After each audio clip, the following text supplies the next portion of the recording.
जय श्रीराम, जय गोमाता. आज पहाटे शेंडूर फाटा येथे कत्तलीसाठी जाणारी ही जी 10 जनावरे आपल्याला दिसतात, या 10 जनावरांची गोरक्षण सेवा समिती कागल यांच्या वतीने सुटका करण्यात आलेली आहे.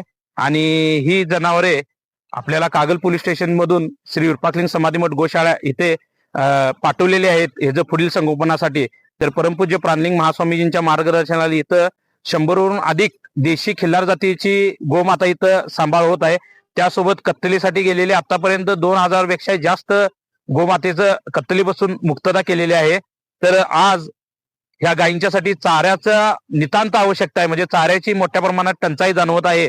तरी निप्पाणी आणि निप्पाणी परिसरातील जे गोभक्त आहेत, गोप्रेमी आहेत किंवा गोरक्षक आहे, यांना आम्ही गोरक्षण सेवा समितीच्या वतीनं आव्हान करतोय की खाली जो आपण नंबर दिलेला आहे, या नंबरला स्वामीजींचा हा नंबर आहे, याला गुगल पे किंवा फोन पे करून आर्थिक सहकार्य करावे.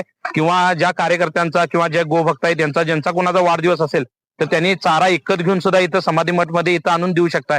किंवा या चाऱ्यासंबंधी जर काही माहिती पाहिजे असेल तर मला वैयक्तिक संपर्क करावा किंवा श्री विरूपाक्षलिंग समाधी मठ मध्ये येऊन स्वामीजींना भेटल्यानंतर सुद्धा चाऱ्याची व्यवस्था इथं करून दिली जाईल.